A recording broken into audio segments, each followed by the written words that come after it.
Donc cet après-midi, après avoir évoqué la question des formes urbaines, la politique du logement, on va rentrer par une autre focale sur la question du logement, qui est la focale des usages, en se concentrant sur un usage qui est l'usage touristique, à travers deux présentations sur la question notamment du logement Airbnb. Une première présentation qui sera faite par Sylvain Dejean et une deuxième qui sera faite par, voilà Sylvain, une deuxième qui sera faite par Raquel Rodriguez. Donc ce seront deux présentations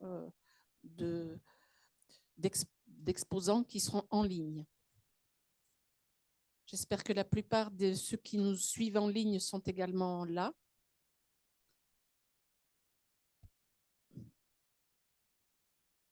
Donc, merci de nous retrouver, Sylvain.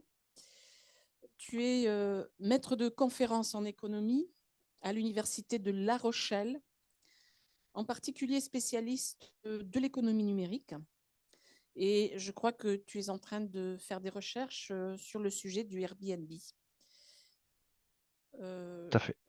Je vais te laisser donc nous faire cette présentation qui s'appelle « La régulation et les tendances d'évolution des locations touristiques en France », qui est finalement le titre que nous proposions à nos intervenants. Donc, tu l'as suivi à la lettre. Voilà. La parole est à toi, Ok. Sylvain. Merci Hélène. Bonjour à tous. Alors j'espère que vous m'entendez bien et que vous voyez bien la présentation. S'il y a le moindre problème, dites-le moi. Donc merci pour cette invitation et les quelques minutes que vous mettez à ma disposition pour vous parler de meublés de tourisme, pour vous parler des effets de ces meublés de tourisme sur les villes et les territoires, et puis de la régulation. Et donc, je vais structurer ma présentation autour de 4 points. D'abord, on va regarder quelques grandes tendances, ce que j'ai appelé des tendances un peu lourdes, en prenant comme exemple la Nouvelle-Aquitaine, qui est le territoire que mes collègues et moi avons le mieux étudié. Ensuite, comme je suis économiste, je ne résisterai pas à la tentation de vous parler des effets sur l'économie des meublés de tourisme parce que la littérature académique est foisonnante en la matière. Donc il y a des choses désormais qui sont plutôt établies sur les effets des meublés de tourisme sur l'économie de nos territoires. Ensuite, je vous parlerai de la régulation en France. Et je terminerai par vous présenter un travail qu'on a publié avec des collègues autour d'une tentative d'évaluation de la régulation originale qui avait été mise en place par la ville de Bordeaux et qui dit pas mal de choses finalement à la fois sur le phénomène et la manière dont on peut dire, disons, le réguler, c'est-à-dire limiter ses effets négatifs tout en n'empêchant pas ses effets potentiellement positifs. C'est un peu le but de toute régulation. Ok, le contexte, bon, je pense que je peux être assez rapide là-dessus. Je crois que tout le monde a vu passer de très nombreux articles autour d'Airbnb. La presse se fait régulièrement l'écho de tout un tas de choses assez différentes. Alors, il y a évidemment les problématiques de régulation qui sont venues récemment. Alors parfois ça marche, parfois c'est refusé. À La Rochelle, par exemple, on a eu du mal à mettre en place une régulation qui a été retoquée par le tribunal administratif, là où dans le Pays Basque, il y a eu plus de succès. À Saint-Malo, il y a eu une régulation originale aussi, j'y reviendrai. Et puis la presse discute des effets, alors souvent des nuisances qui sont liées à Airbnb, mais parfois aussi de la manière dont ça vient impacter, par exemple, de grands événements comme les Jeux Olympiques. On a tous lu des choses là-dessus. Donc, on voit que c'est un problème sociétal qui peut je dirais, s'attaquer un peu de tous les côtés, hein, l'angle bien vivre ensemble, l'angle économique, l'angle événementiel, et puis l'angle de la régulation. Euh, Ok, donc tout d'abord quelques tendances un peu lourdes du développement, disons, des meublés de tourisme. Alors pour ça, je vais remercier l'ODEP qui m'a prêté cette jolie carte faite avec les données du prestataire RDNA. J'y reviendrai plus tard.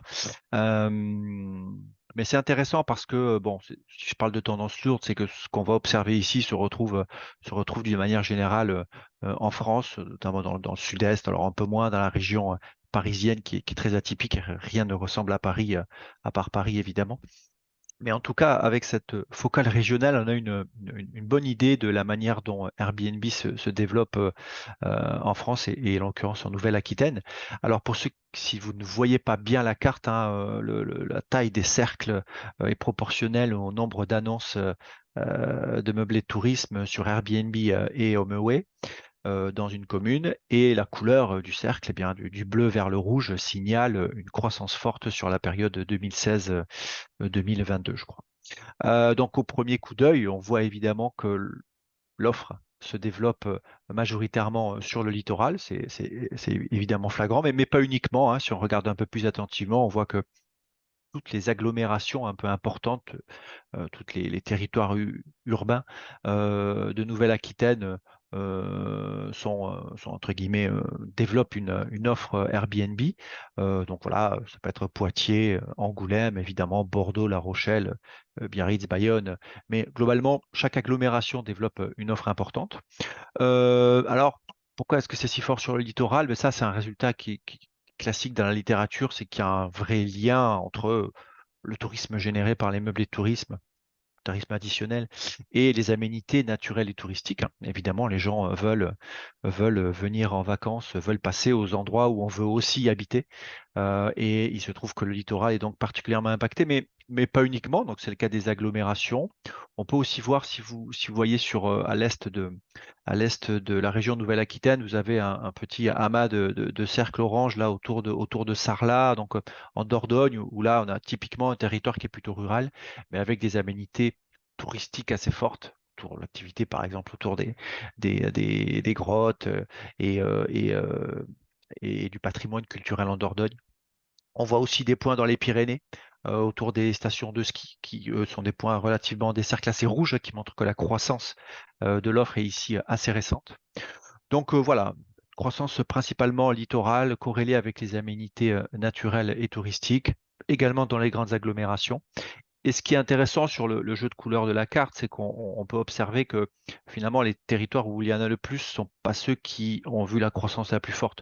Mais ça, c'est un effet de structure de l'offre, puisque Airbnb, disons, et les plateformes du même type se sont principalement développées assez tôt, finalement sur la période 2016-2022, comme elles étaient développées très tôt et que l'offre n'est pas extensible à l'infini.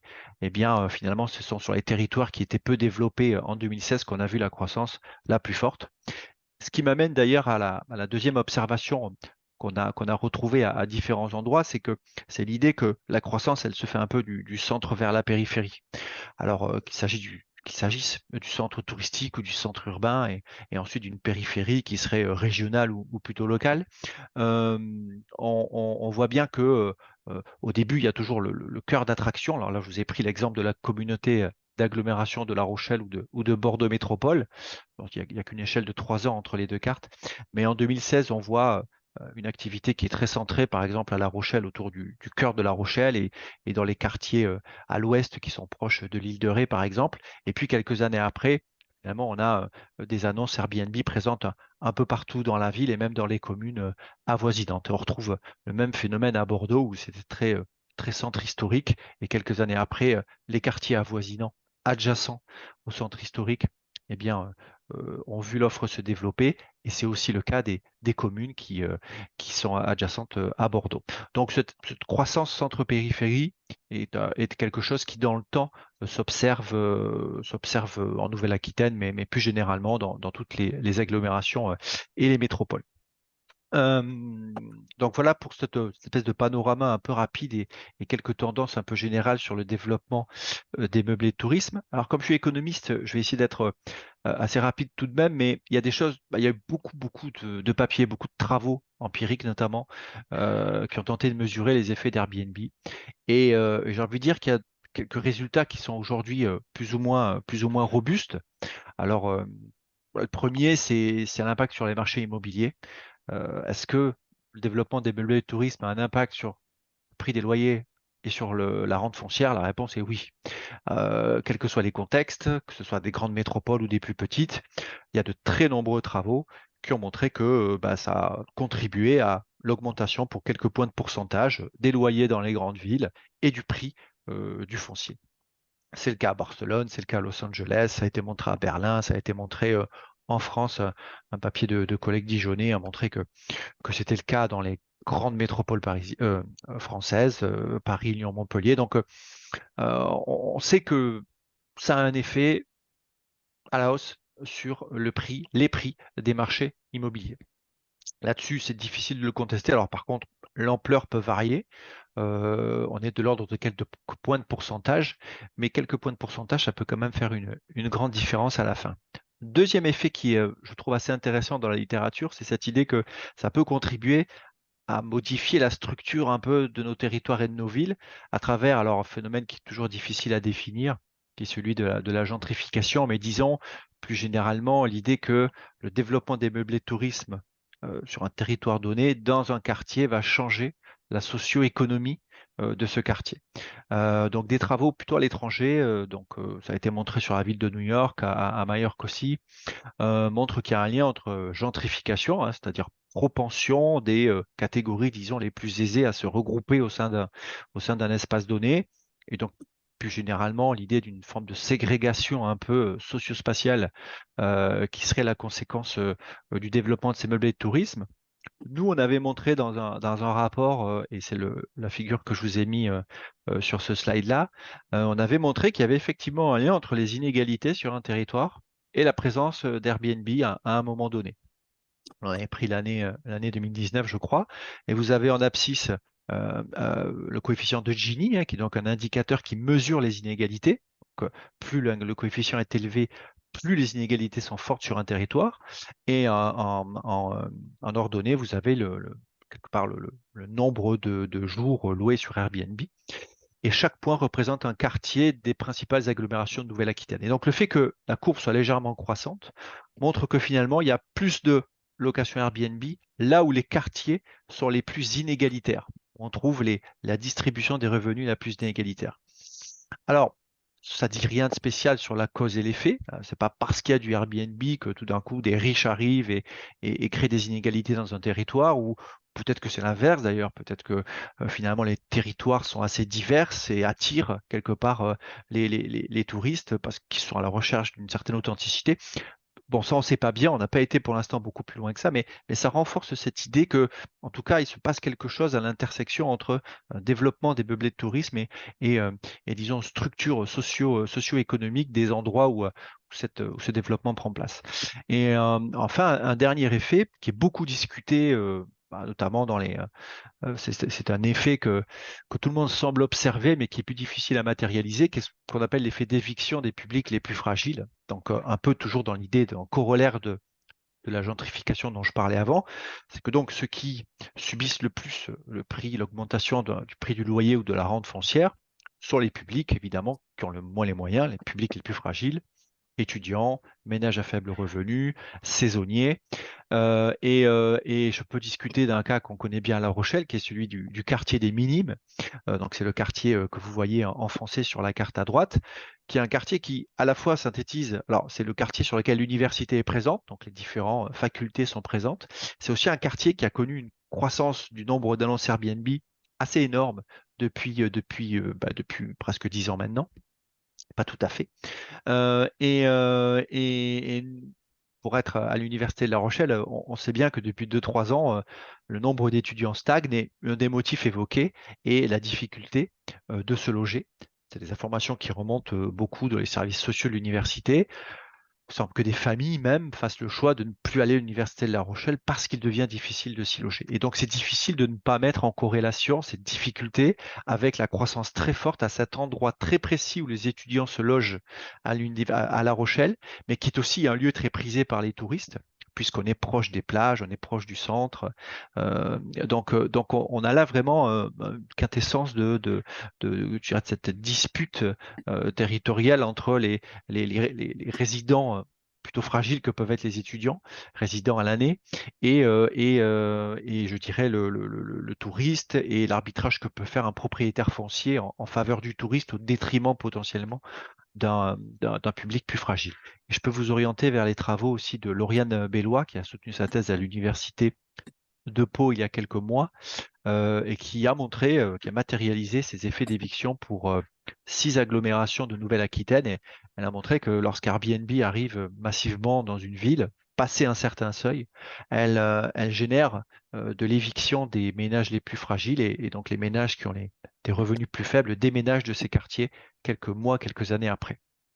Donc vous voyez que cet effet aussi est très symptomatique des nuisances quelque part économiques, enfin, si on considère que le bien-être collectif est l'objectif à atteindre, génère des désagréments pour ce bien-être collectif-là.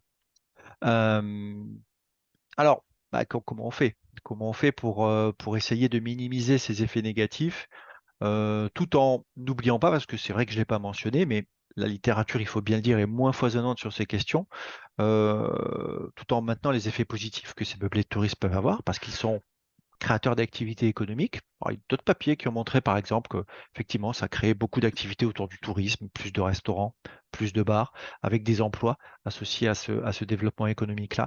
On peut même suspecter, même si j'ai rarement vu des papiers qui le prouvaient ou qui essaient de le montrer, on se doute aussi que dans certains territoires plus ruraux, moins touristiques, là où l'offre hôtelière est peut-être pas suffisante, bah, c'est une opportunité de faire venir des gens qui ne seraient pas venus sinon, et avec eux un certain nombre de dépenses et d'activités économiques qui peuvent être tout à fait souhaitables pour le territoire. Donc, la régulation, elle va tenter d'arbitrer entre les bénéfices économiques que peut apporter le développement des meublés de tourisme et les nuisances que j'ai essayé d'exposer juste avant.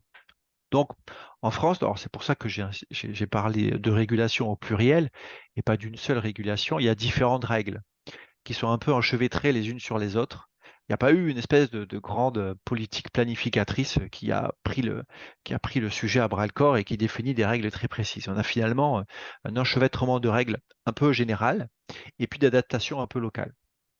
Euh, mais la régulation en France, elle est structurée autour de la distinction entre résidence principale et résidence secondaire. Ce qui est intéressant de voir, c'est que la résidence principale, globalement, on considère on peut la louer, c'est pas un problème en soi, tant qu'on ne la loue pas trop, tant que ça reste bien notre résidence principale. Et donc, la règle des 120 jours, qui dit qu'on ne peut pas louer sa résidence principale plus de 120 jours par an. Alors, c'est calqué sur la définition de la résidence principale, ce qui est une résidence qu'on occupe au moins 8 mois par an. Donc, on ne peut pas louer plus de 4 mois sa résidence principale. Et finalement, on voit bien que la régulation s'accommode bien de ça, puisque bah, c'est finalement dans l'esprit de ce qu'on avait appelé à une époque la sharing economy, cette économie du partage où les gens avaient le droit je partage le siège de ma voiture sur Blablacar, je partage ma tondeuse à gazon sur une plateforme dédiée, puis je partage mon logement, une façon de rentabiliser le capital sans que ça nuise à personne. Donc ça, quelque part, c'est ce qui est autorisé par la régulation. Il y a simplement une obligation déclarative dans certaines communes, mais j'y reviendrai, c'est un enjeu important, l'information dont disposent les communes. Par contre, les résidences secondaires, là, effectivement, on voit que la régulation va traiter ça de manière très différente, pour une raison évidente, c'est que la résidence secondaire, potentiellement, c'est un endroit où les gens pourraient résider. Et s'ils font dans leur arbitrage le choix plutôt que de rebasculer ces résidences-là dans le locatif résidentiel, de les rentabiliser en les louant sur Airbnb, potentiellement, ça peut enlever du marché locatif résidentiel un logement. Et donc la régulation, au fil du temps, est devenue beaucoup plus stricte pour les résidences qui ne sont pas les résidences principales.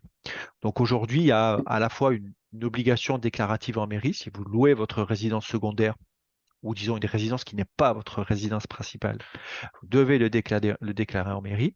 C'est d'autant plus important que, ça je sais peut-être pas su, mais finalement en France, les communes ont une vision très mauvaise de l'usage fait par les logements sur leur territoire.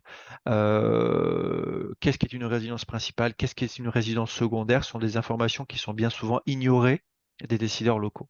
Et donc cette idée que vous devez, ne serait-ce que déclarer en mairie ce que vous faites avec le logement, c'est déjà apporter beaucoup d'informations aux décideurs locaux pour, disons, concevoir des régulations ou des règles qui seraient bien adaptées au phénomène qu'on essaie de contrôler. Donc c'est très important cet aspect acquérir de l'information sur les usages des logements.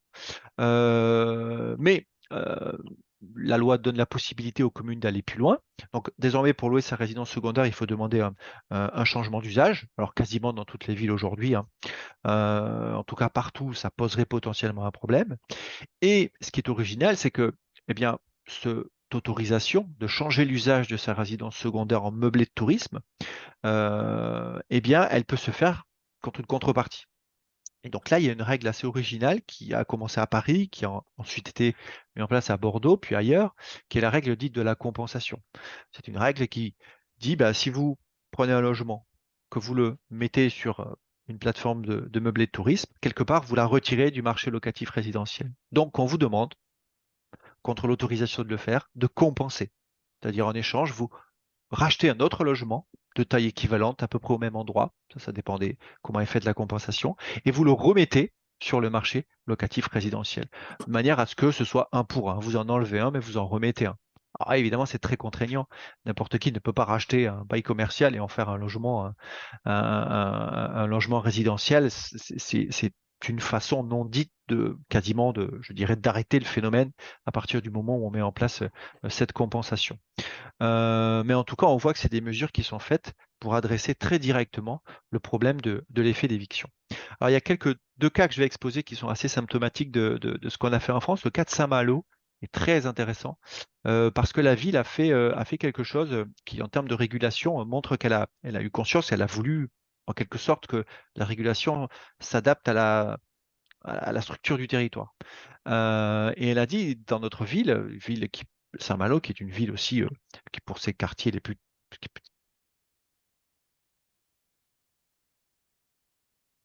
Pardon, mon micro s'était coupé. Qui est une ville aussi très touristique et qui a connu les résidents ont manifesté de grandes difficultés pour se loger.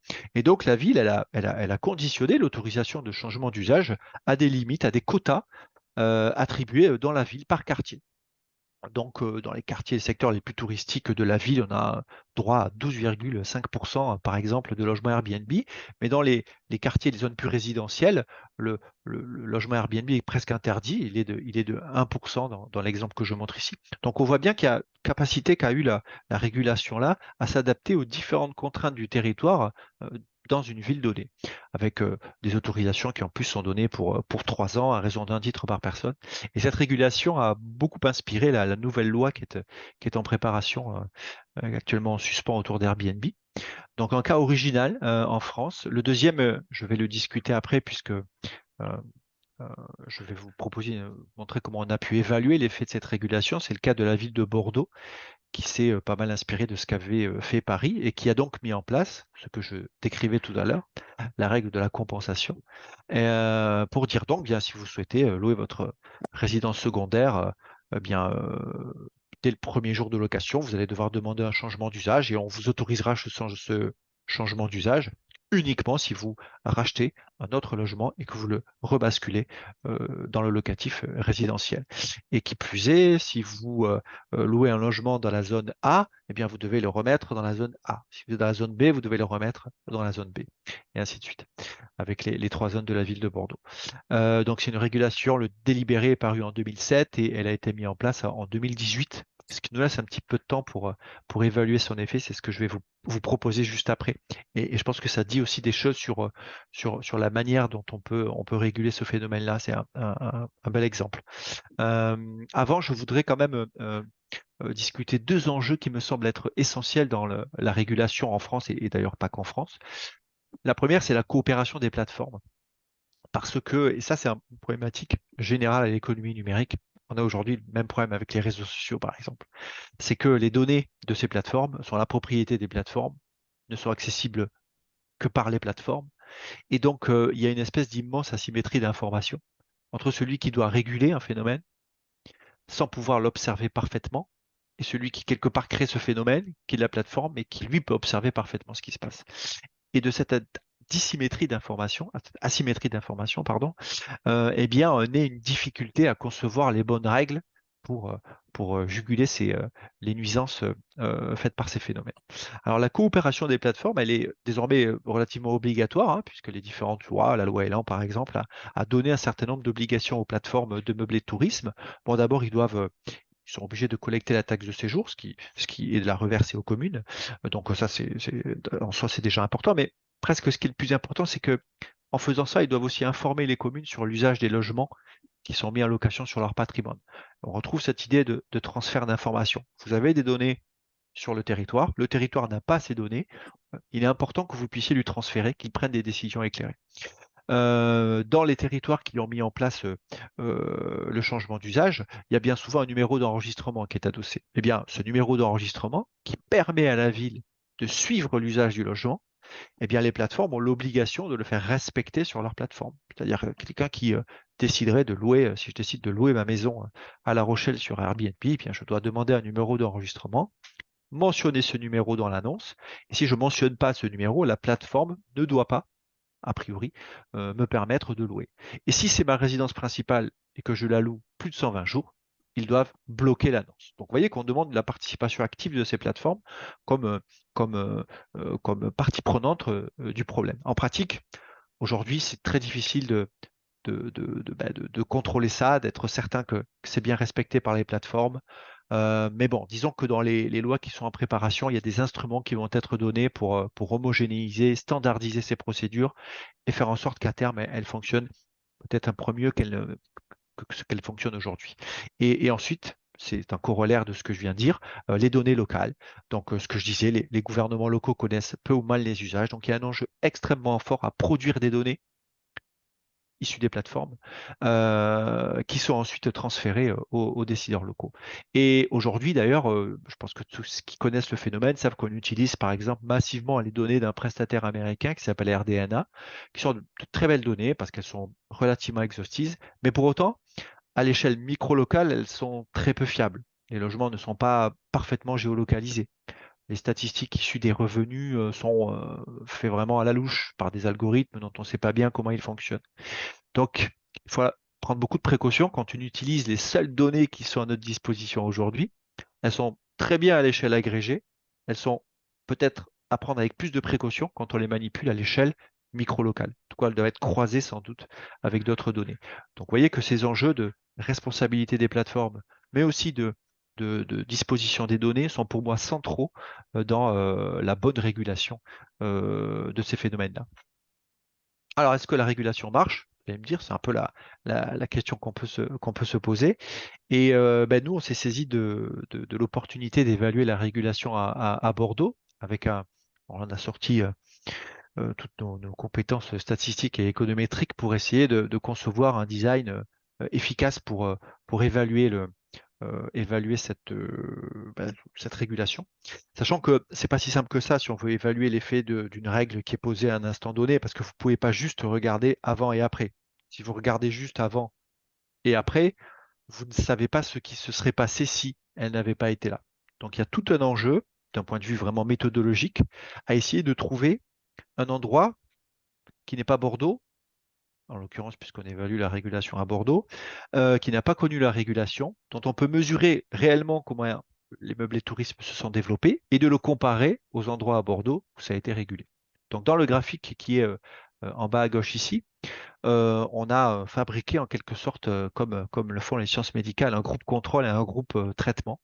Le groupe traitement, ce sont les quartiers de Bordeaux qui subissent la régulation en 2017 et en 2018. Donc pour vous discuter rapidement, donc la ligne verticale en pointillé, c'est le moment où la régulation a été votée, et la ligne verticale continue, c'est le moment où elle est rentrée en application.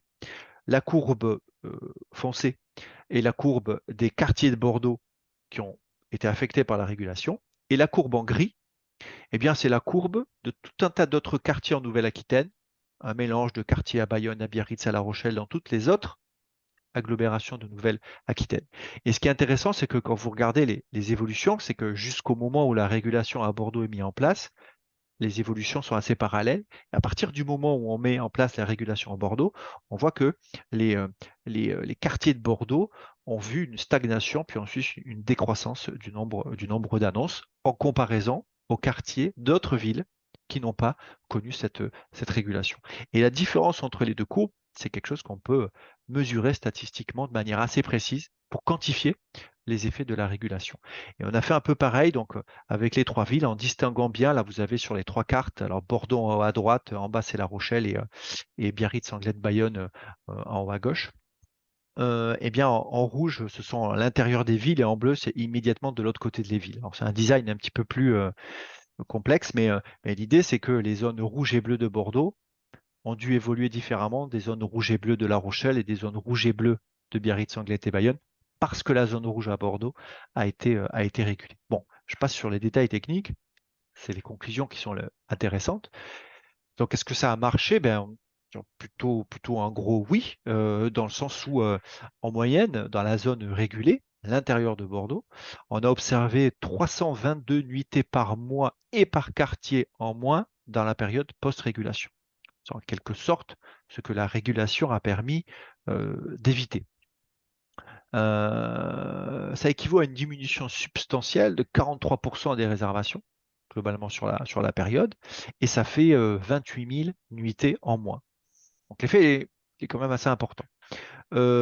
Intéressant, l'effet, ce n'est pas qu'un effet central, c'est un effet aussi qu'on retrouve dans les quartiers en périphérie du cœur de ville, même si la diminution y est un peu plus faible. Autre chose qui nous a un peu surpris quand on a évalué ça, c'est qu'on s'est dit, mais cette régulation, finalement, elle est faite pour les résidences secondaires. Donc, si vous avez une résidence principale et que vous la louez moins de 120 jours, vous n'êtes pas touché par la régulation. Eh bien, même ceux qui étaient dans ce cas-là ont diminué, voire certains ont arrêté leur activité sur la plateforme. Donc, il y a eu ce qu'on appelle en économie des effets un peu informationnels qu'on maîtrise assez mal, qui font que même ceux qui n'étaient pas visés ont, pour des raisons qu'on ne saurait pas qualifier tout à fait, ont diminué leur activité sur la plateforme. Donc en termes de comment réguler, cet aspect est aussi à prendre en compte. Et puis, il y a aussi quelque chose évidemment qui est, alors ça c'était moins surprenant, un effet économique qu'on pouvait plus s'attendre, hein.